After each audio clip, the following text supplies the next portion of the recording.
welcome to Find Anova show. Now, this is an aspirational show for leaders, dreamers, and innovators. Before we continue, why don't we tell them what Anova is? Anova is a Latin word for a bright star. That's right. Here we believe every child is bright in his or her own capacity. So what we do is we try to find what they're naturally good at so that they can be able to unlock their full potential. My name is Beyonce Wambui Nyambura. I'm your host and a 2020 alumnus, and I'm currently doing fashion design and interior design. And I am Julie Sakwa, at Nova Pioneer 2020 alumnus, currently studying BCom at Strathmore University. So if innovation, leadership, and fun stuff is your vibe, you better subscribe. And on the show, we'll be featuring interviews, we'll be having Q&A sessions, we'll be having Fun Corner and Nova Finder Compass. So before we get right into the show, why don't you have a recap with Mr. Lenana Kariba?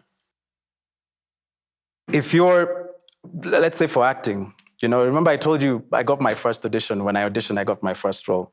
Honestly, I was so lucky. It never happens like that. And a lot of people are so dejected the first time they go for an audition and then they're told, oh, no, we don't want you. The things that you've seen me do on TV is like a fraction of the auditions and stuff that I've always wanted to do. So it's like, you just have to keep going. If you don't make the first audition, go for the second one and the third one and the 50th one, something will always come up. So guys, I'm excited to introduce our season finale guest. She is a media personality and has had a radio career for over 15 years. I bet it's older than some of you watching. Probably. She's also the first female broadcaster to command the morning airwaves. Now, can you imagine having that opportunity? Like, leading the way that? For other women. Yes, women in media. So guys, put your hands together and make some noise for the one and only Caroline Mutoko. Thank you. Welcome, Caroline. Thank you, Beyonce. Thank you, Julie. Hi. Hi. You? Who named you Beyonce? Wow, that question. I usually get it a lot. So it's actually my shosh and my mom. Watcha. I'd say that. Okay. And that's the Beyonce fans. Yes. All right.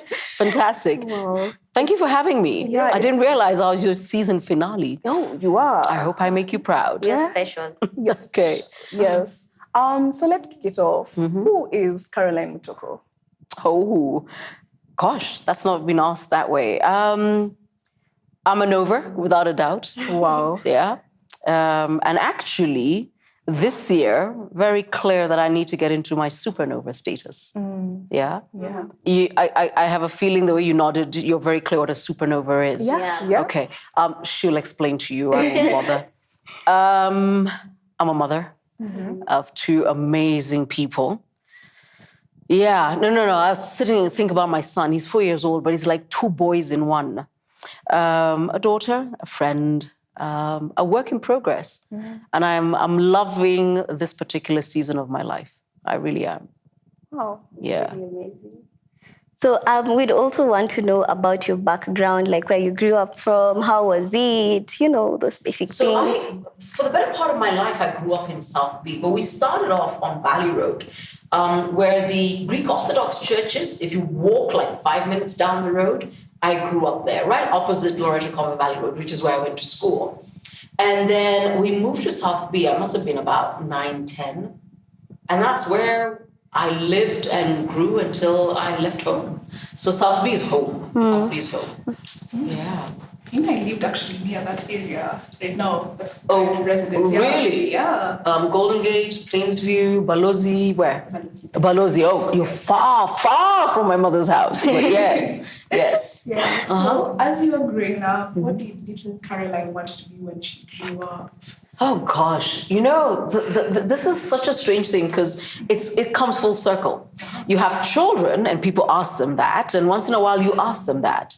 And then you remember when you used to be asked that and you're like, what a ridiculous question, because that kind of morphs and grows as you go along. I remember for the longest time, and I think this is the one that holds true until today, the longest time I wanted to be a teacher. For the longest time. I mean, obviously, like every child, you go through this, I want to be an administrator like my mom. I want to have an office. I want to do this. I think I want to be, a musician. All of us have picked up the comb and sang. But I think the one that clearly stood out and continues to be a part of me is I wanted to be a teacher.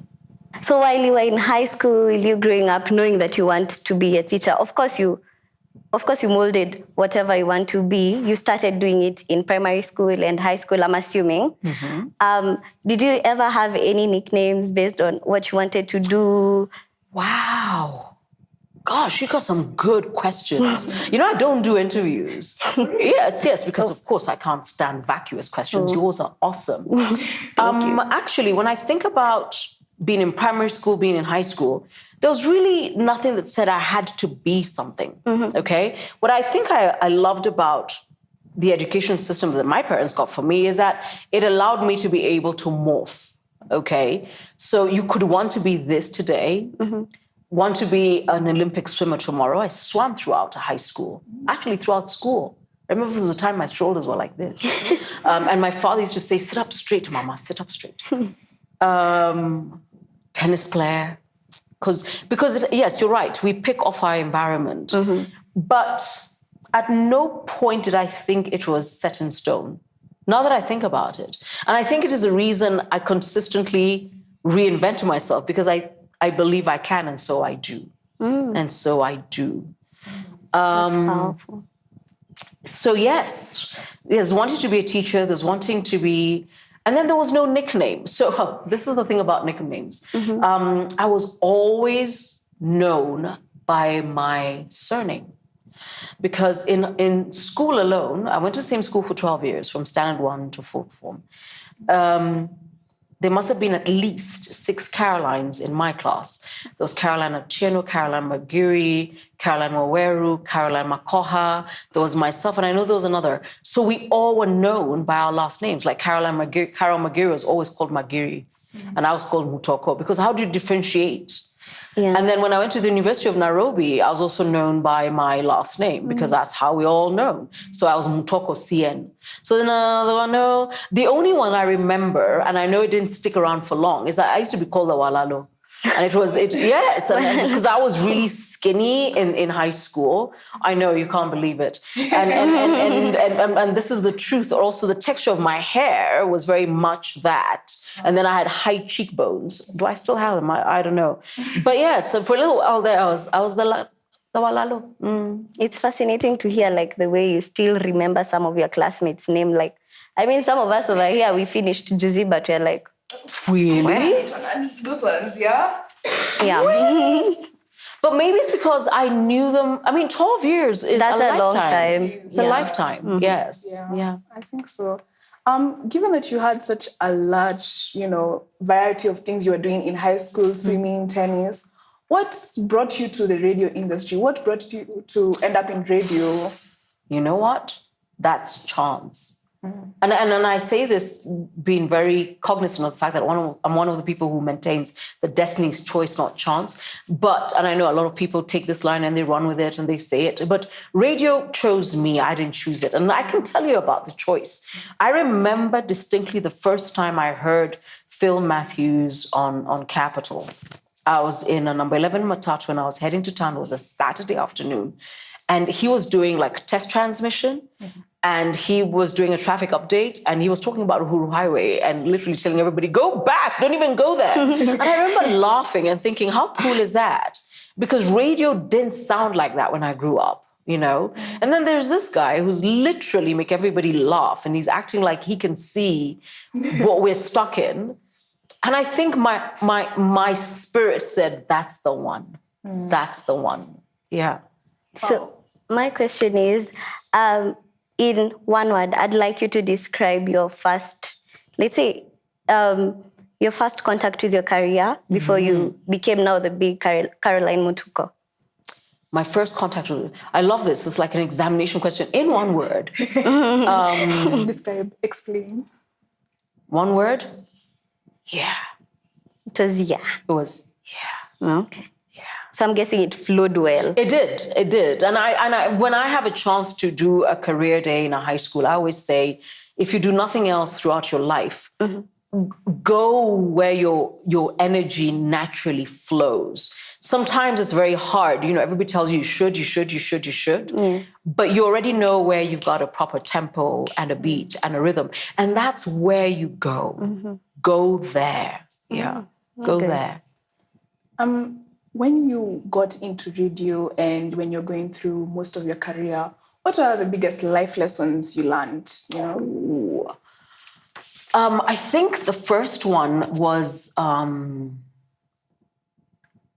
you're serving. And there's not a lot of... And please remember, before I went into radio, I was a banker. And when you're a banker and you're a management trainee or graduate trainee, as you call them, you're on the teleline. So you're already serving. But radio teaches you without a doubt that you are here to be of service. And whether that service is information, laughter, entertainment, it doesn't matter, but you're here to be of service. An audience is a privilege. It's a big privilege. And a responsibility, Yeah. That one was told to me, and then it didn't become real until 2007 when we had, the bungled election. Having an audience is also a responsibility. But also, what a fantastic job. And I say this to people who say, are you never going to seek political office? And I'm like, even the president doesn't get 4 hours of airtime. I mean, you get 4 hours of prime airtime every single day. And if you say there is a rhino on Waiakue, please find... People have no option but to believe what you're saying. Yeah. If you say it will rain this afternoon at 3 p.m., they believe you.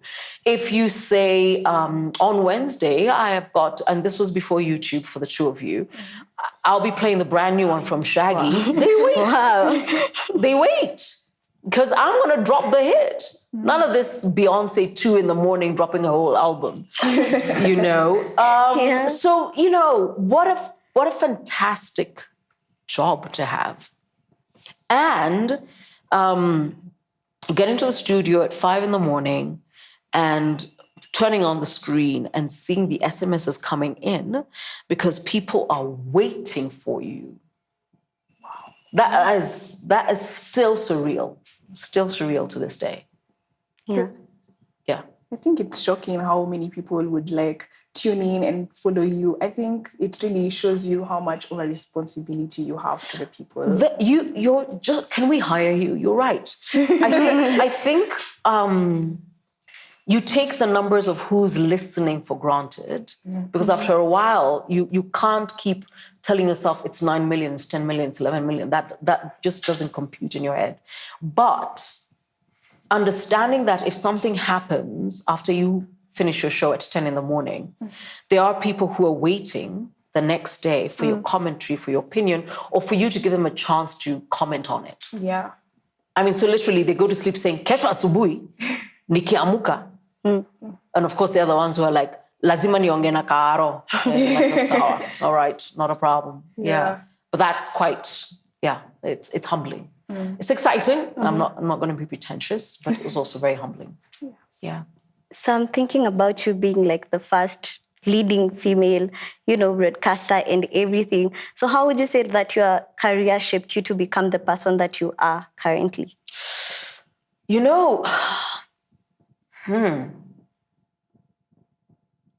live life forward and then you connect the dots backwards. So there's no way I could have known. Okay? So you do what you do right now and you do it well. And that thing becomes the building block for the next and for the next. So you live life forward, then you begin to connect the dots backwards. And I always say, if I connect the dots backwards, I go back to school and the fact that school encouraged you to do, I went to a Catholic school, do a reading, and you do a reading. And then, in South View, I grew up, I quintessentially Catholic. So did evening mass, but did evening mass because, why don't you do the first or second reading? So you tend to have that sort of space. But that also prepares you for speaking in open spaces, speaking into a microphone, speaking into, but also understanding that even when you're just doing that one reading in church, every person is listening. listening. So number one, get it right. And number two, deliver the message right. Okay, pause in the right places.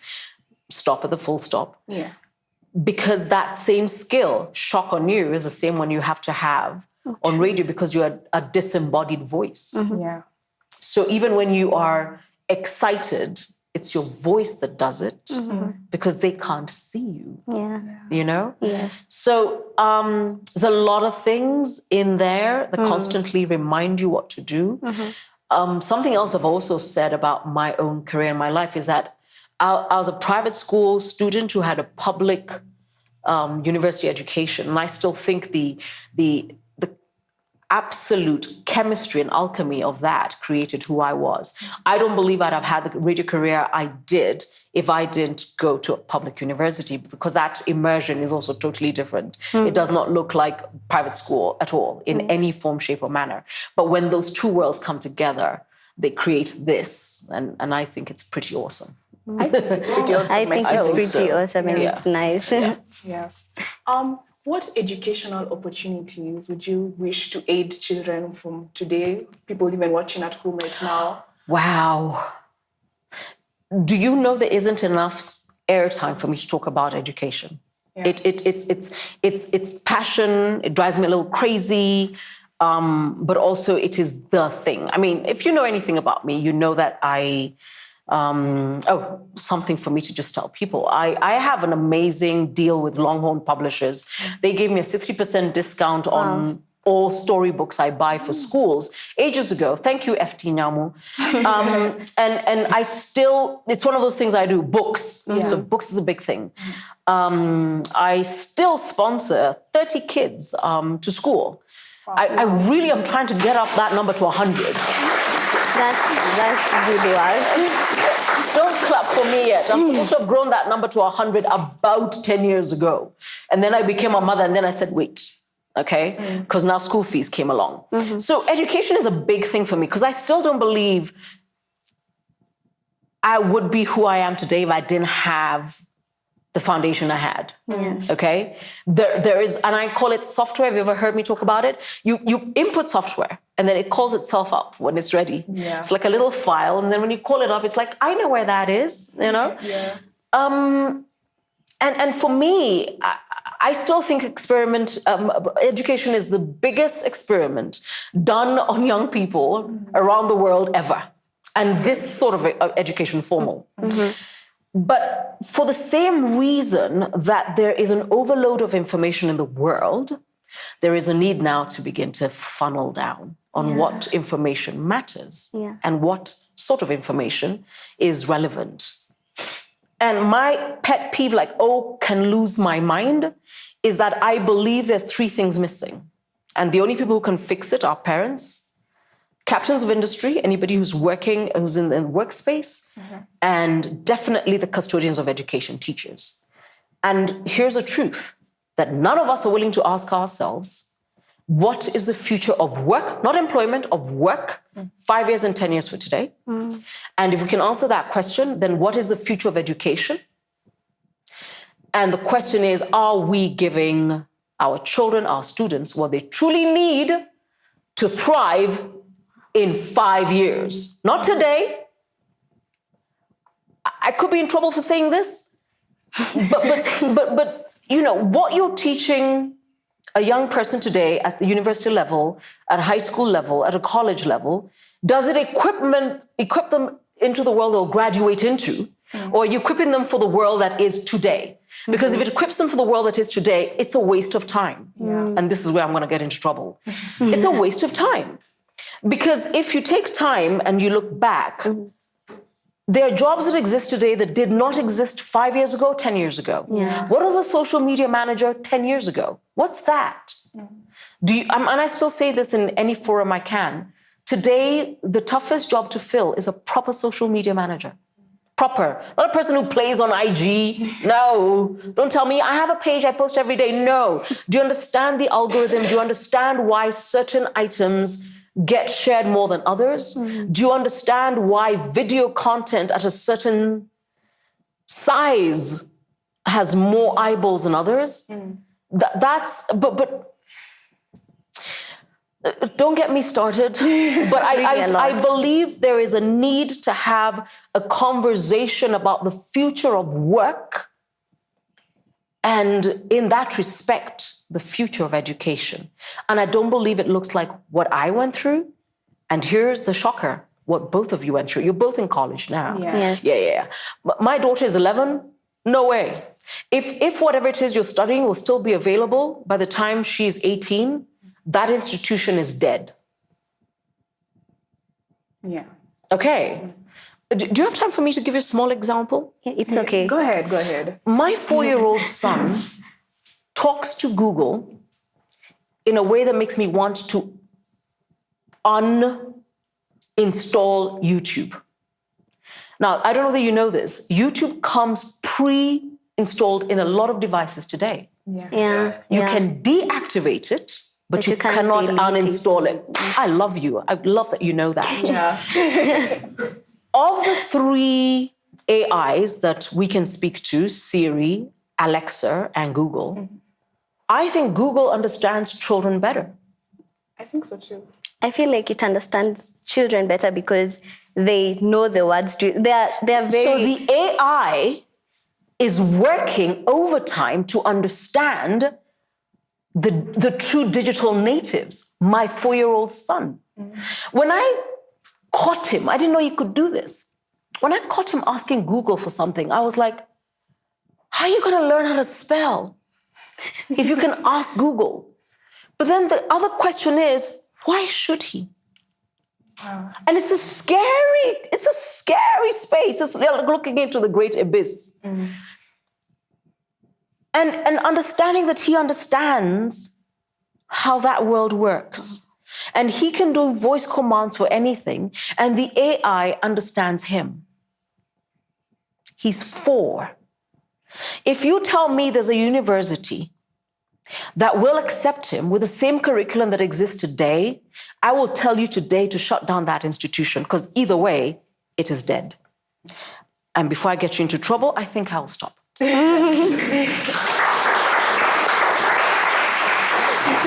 Wow.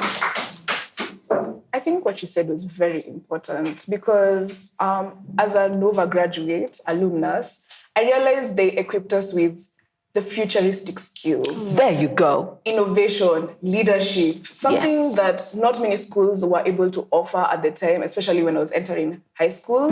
But it was, which was 2 years ago, I guess. a bit further back, but just a bit, yeah.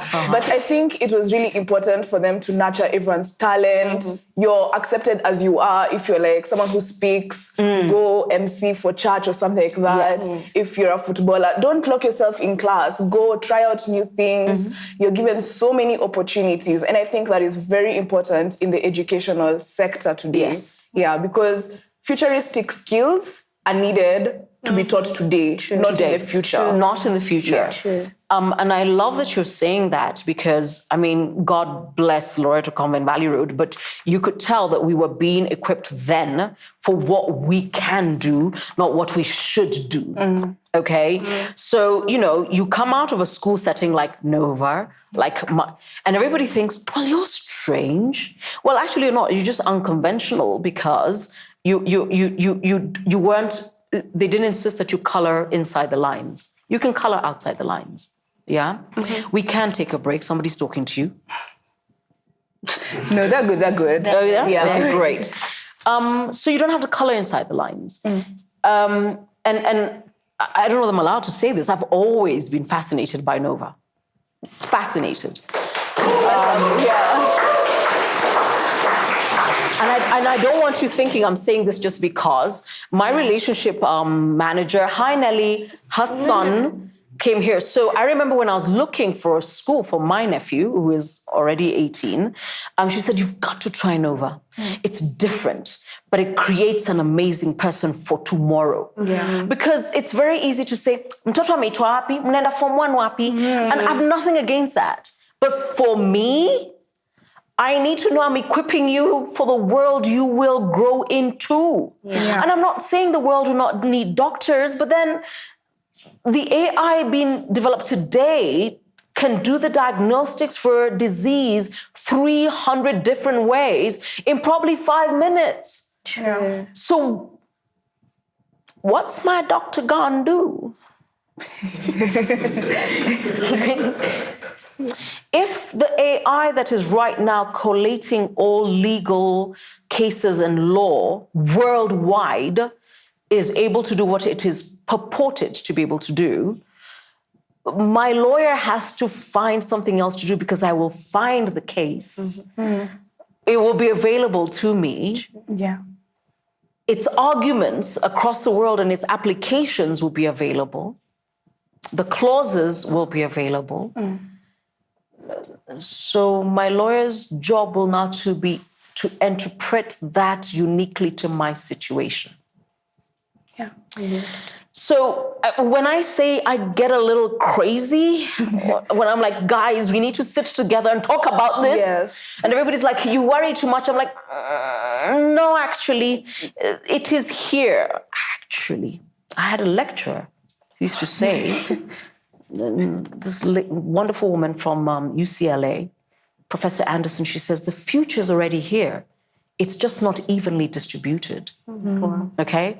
So the future we're talking about is here.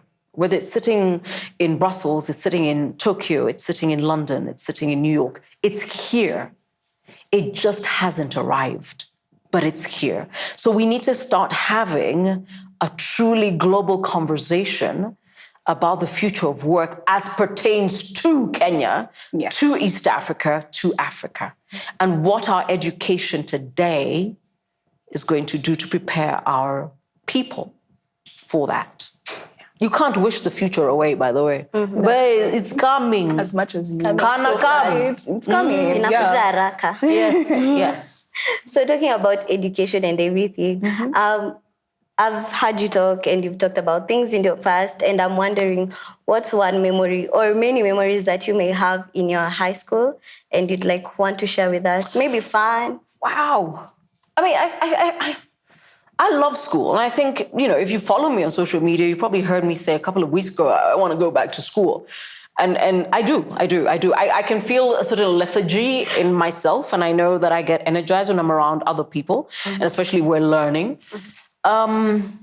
I enjoyed school, I'm not going to lie. I mean, okay, fine, the socks had to be up till here and the collars had to be pointed. Yes, we all have issues with the rules of school. But I enjoyed school. I enjoyed that there was more to school than the books.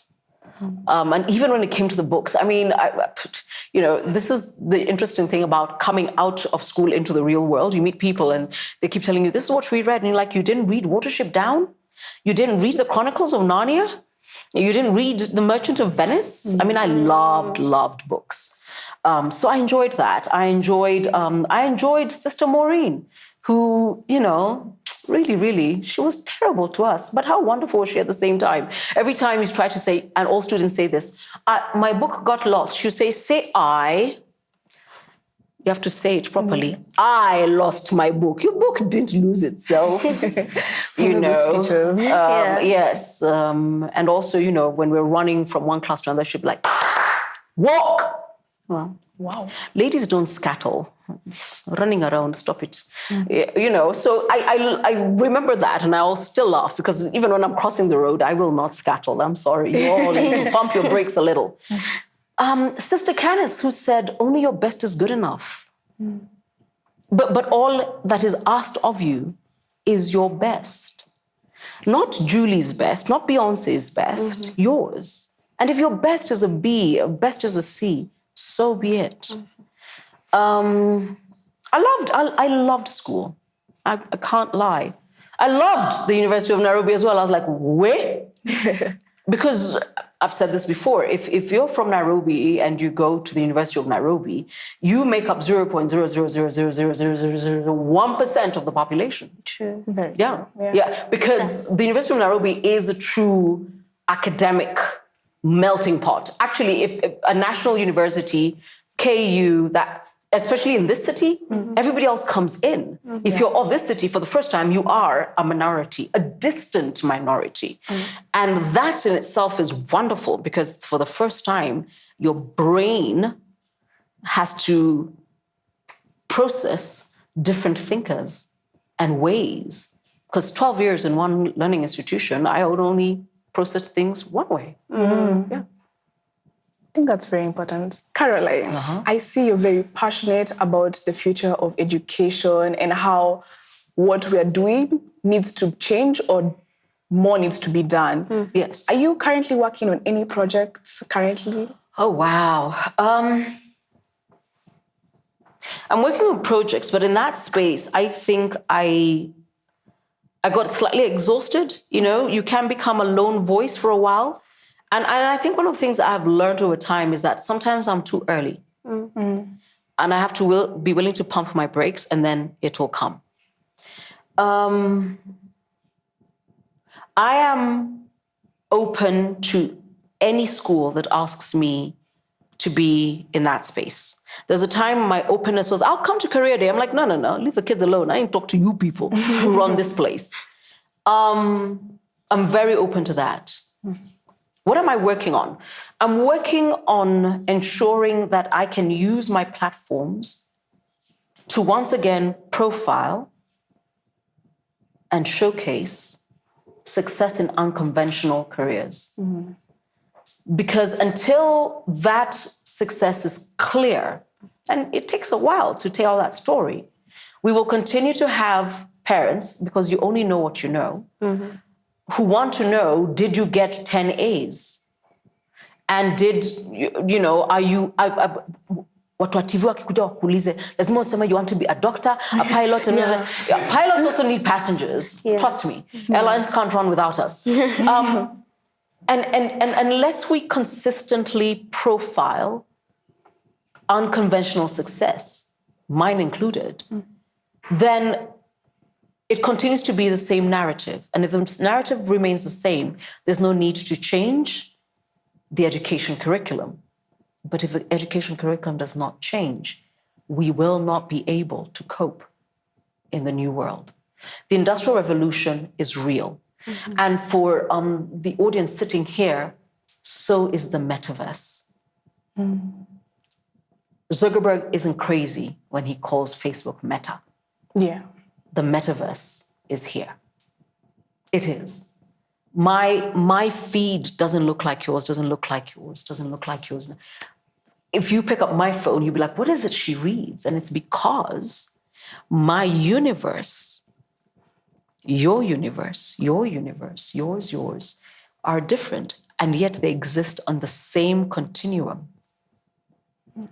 But what does that mean for work, for content, for education? The metaverse is real. And we can't be the country, the nation, the continent that would have to crawl when the rest of the world has already leapfrogged. The one thing I do have a lot of faith in Africa for is that when it just came to mobile telephony and technology, we leapfrogged the world. So we didn't go, usual and then landline. No, we leapfrogged that straight into mobile. And I'm hoping that we will be open mentally enough to also find our space in the metaverse, because it's here. It's here. It's here. But can you imagine me having that conversation? Anyway, meta ni nini? Oh, God. All right. So I'm hearing you speak, and you're really passionate about, the evolution of education and how it's going to change in the near future and everything. So what made you end up in the radio sector while you were so passionate about education? No. So radio chose me, and what a great career. But also understand, and I say this for everybody who's got a space on television, on radio, who writes a column in the paper, is that I think mass media, and it doesn't look like what it used to, is a fantastic space to be able to set an agenda Okay? Media likes to tell everybody, we just report the news, we don't make it. No. Media sets the agenda for a nation, for a people. Okay? And that's why, for me, it's important.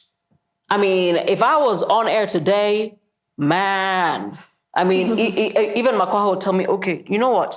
I've just introduced CBC. You just give me 2 years, boy. I bet this thing down. Because, but here's the other thing. We also need to learn to fail fast. Okay? Yeah. If it ain't working, burn it, go. As Zuckerberg says, move fast, break things. Nobody's waiting for you. And I think that's the other thing we don't seem to get. But, to answer your question, media sets the agenda. And if media does its job right, then we have the right conversations. And once we're having the right conversations, the right solutions, the right questions are asked and they're dealt with. I mean, the fuel crisis was, if we're having the right conversations, and for me, the right conversation is, where's the fuel? The right conversation at that time isn't, nominations. What? Yeah. I mean, those are people who are job hunting. Good luck. I'll talk to you in August. You're job hunting. Yes. And I totally understand. It is your career. But you are not the apex on which my life runs either. Yes.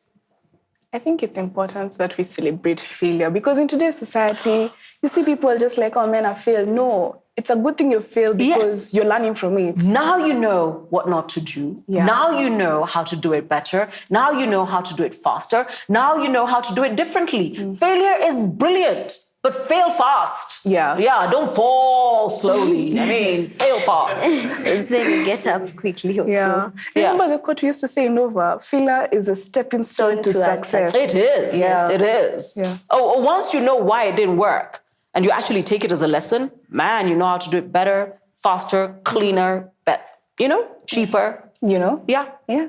Yeah. Oh. We don't celebrate failure. And that's the other thing. We're afraid to fail. It's like, we understand that this thing, yes, we launched it and we had balloons and confetti, but doesn't work. Fail fast. Yeah. Fail fast. So if you don't mind, we can have a question. Yes. Hi, Caroline. My name is Michelle. And my question for you is, what advice would you give a young person looking to get into the media industry? Thank you, Michelle. Honestly, the space is overcrowded. Allow me to explain. When I got into radio, Capital was the second truly private radio station in Kenya. By the time I was headhunted and went to KISS was the 14th. Okay? So why is that important? Talent in this space was limited. And that did something for people like me, like Maina Kageni, like Zain Verji, Julie Gishuro, is that we were a rare commodity. So some of the rumors you hear about what we earned then are true. But then again, we were few. For the longest time, my contract at Radio Africa had a gratuity clause in it. And they paid me for not leaving them. I mean, how cool is that? That's not going to happen with you guys. It's a crowded market. And I have got to be really, really honest. It's a very crowded market. Frequencies at my last check, and please check on the Communications Authority website, about 370 something. Whether you look at Daystar, USIU, you look at the Kenya Institute of Mass Communication, I mean, there is quite a number coming into the space, okay? And every time somebody says, I think I have what it takes to be a radio presenter, TV presenter, whatever it is, I have to look at you and ask myself, so are you a broadcaster or do you have an edge? So what it's going to take, Michelle, is an edge. You must have a true competitive advantage. Whether that is your personality, your understanding of issues, the space you choose to go into. I think the stage is ripe for that. And the reason a lot of people don't stand out is because everybody is almost samey. It became the thing to go into for 5 seconds of fame, hoping that you could build in your 5 seconds of fame. And the reason I continue to eat your lunch money is that I continue to be a Nova. Okay? There aren't enough Novas in the space. They aren't. And true stars, not just people who want a paycheck, but true stars. And Novas are stars. So that's what it's going to have to take, because a talent space, and that's what broadcasting is, whether it's TV, whether it's radio, and of course now the mega one, social media, digital platforms, is that when a space gets crowded, very much like the music industry, you gotta be a Beyonce to stand out. Everybody can sing. I mean, you only have to watch shows like America's Got Talent and Idol, and everybody can sing. There are 10-year-olds out here with pipes you can't believe. But that star quality is now what you're gonna have to need. You've got to be a Beyonce and Adele and Nicki Minaj. You've got to have an edge. So, an edge. And you're going to have to find out what your edge is, because it's no longer about, I want to be a presenter. Yeah, we're very happy for you, but why should we hire you? Why should we hire you? Being exceptionally different is key. Having the it factor. Whatever that might be is very important. And that is tough, especially for a generation that I remember there's a young lady used to work at Nokia used to tell me, young people are so strange. They all want to be different, but like their friends. Yeah. I want to be myself, but like all my friends. Doesn't work. You're going to have to be willing to be different, and distinctly so. Hi, Caroline. My name is Ryan. I'm a big fan. I've been watching you for some years now. And my question is, what is like something or a talent that you have or you do well that people don't know about? Great question. Actually, quite a number. I'll start with the most shocking. I've always said you can't even Google this. I'm very good I'm a very good markswoman. I'm good with a gun. I think I'm a quintessential organizer. I really am. I'm detail-oriented. My empathy is probably my weakest point. And I think because I know that, people tend to see what they call the tough exterior Caroline. Yeah. I'm fiercely Kenyan. I'm like bad manners Kenyan. I mean, I'm brutal. And I'm actually a fantastic, my soul, and I don't know why I never used to say this before. I'm a great mom. I love being a mother. I really like being a mom. And for me, it's important I say that, because we also don't allow women to say, it's tiresome. We don't allow women to say, me, I like it. I've grown people. I'm like, hiya. Did you just say you didn't follow the instructions, Mom? I'm like, you got big words. Well done, Mama. So every time my children do something, I celebrate me. I celebrate me. I'm like, well, let's have a glass of champagne. Yeah. So, yeah, I hope I answered your question. Yeah. Wow, I think that's very amazing. And I have a question. No, it's just to do with your talent.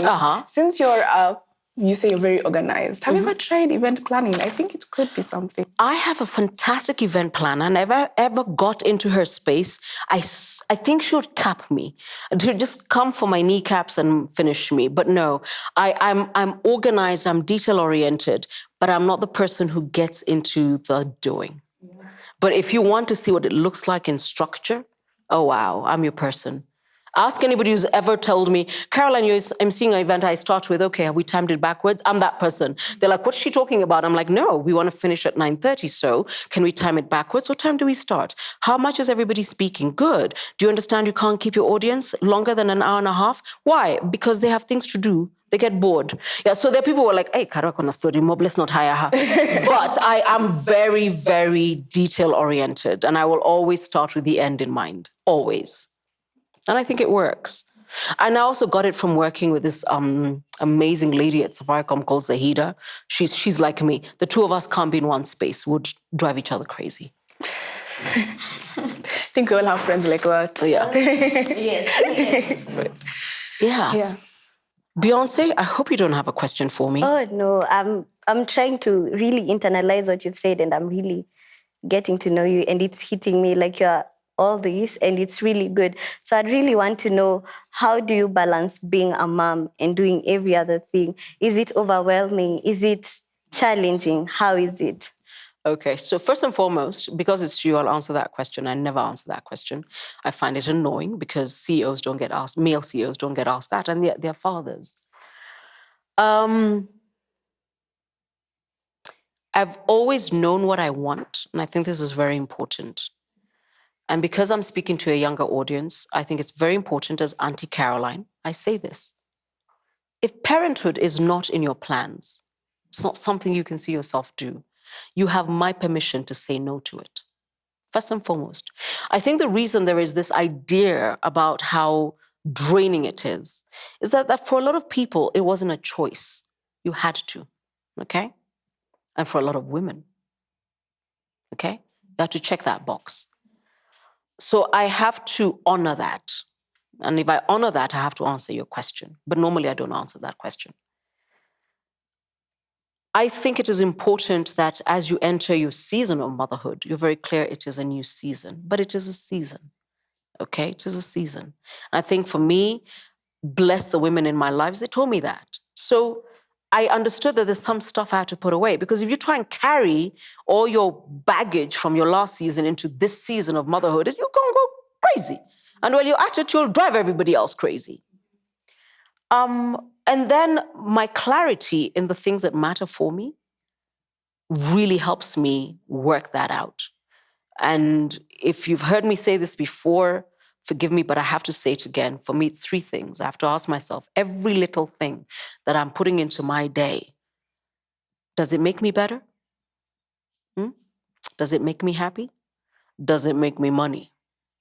If it does not do those things, I don't make time for it. And I think for each and every one of us, not just mothers, because I'm a single parent, I'm not a single mother, okay? I am 2 in 1. And by the way, I am that by choice, not by default. And because I'm very clear about what other things that matter to me, I make room for those things and don't make room for anything else. So being able to do both is possible.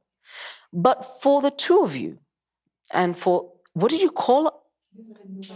Noveneers. Gosh.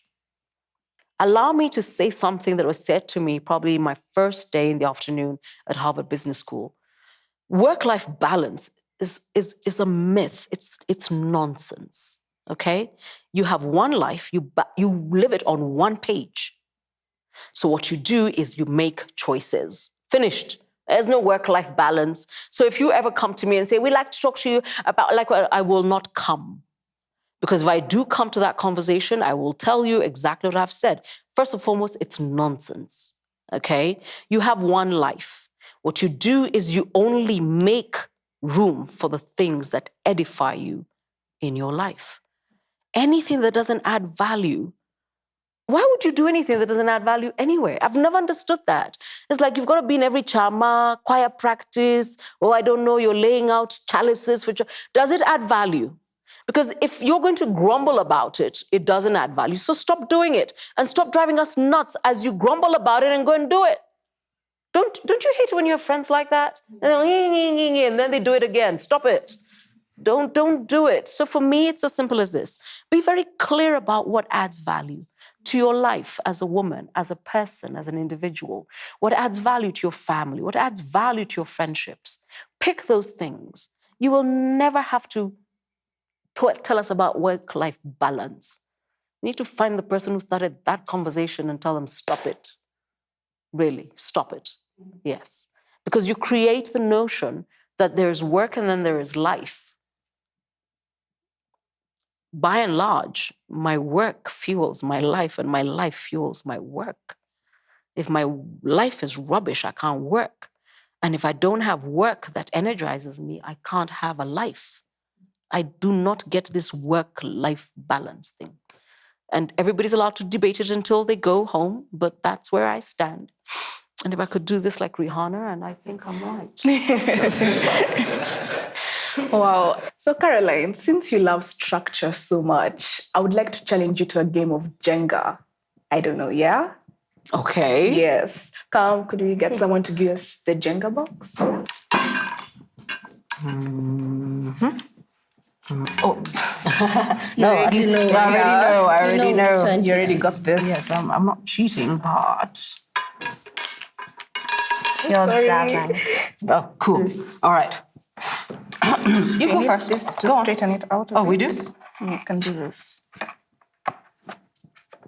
Does that help? Yeah. All right. Wait, listen. Oh, you already know. Take it. Just remove it. You already got it. Yes. Tattoo. Tattoo.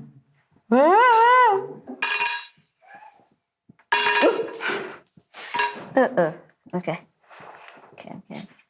Oh, I'm ready. Okay, great. Thank you. Wow, that was cheating. Thank you. That is a big job. Oh my God. Okay. Oh, okay. I saw one. Yeah, you already saw your next.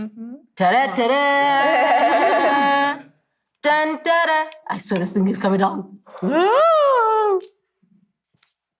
Are you sure? You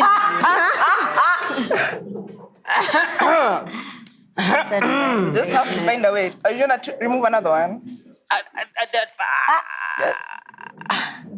I fear nothing. Fear but the Lord. It's coming down. I'm just letting you know, so the cameras better be ready. Okay, I have one. Okay. Should I help you? Should I just end it? Wait. Go for it. Are you sure? Go for it. Sure? Go for it. Shall I help you? Shall I help you? Go for it. Here we go, guys. No. That was good. That was. I don't think there are any more further questions from us. I think we've bombarded you with enough questions for today. You've been exceptional. Like I said when we started, I don't do interviews. I just don't. I'm glad you did it with us. Yes. And I need to say this, and I think it says a lot about the fact that both of you are from this institution. It's given you, and I'm going to say this, you had your sheets, and I realized you did one thing that most seasoned journalists cannot do. They do not know how to leave the sheet and continue with the conversation that their subject is having. And that's what both of you did. I know what's on that stuff. And I know at some point you dumped it. Well done to both of you. And well done to Nova for creating you. Oh, thank you. Yeah.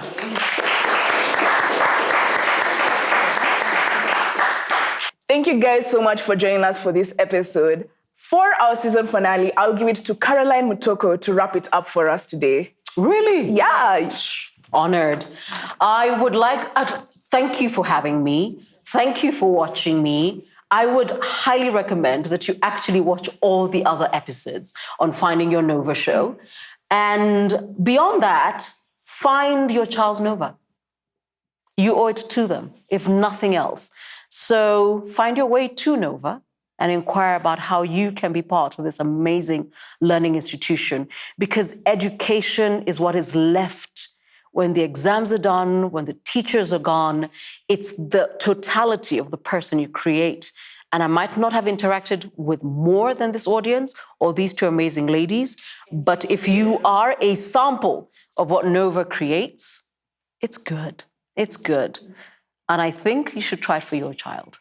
Thank you so much. And well done for a great, great show. Thank you.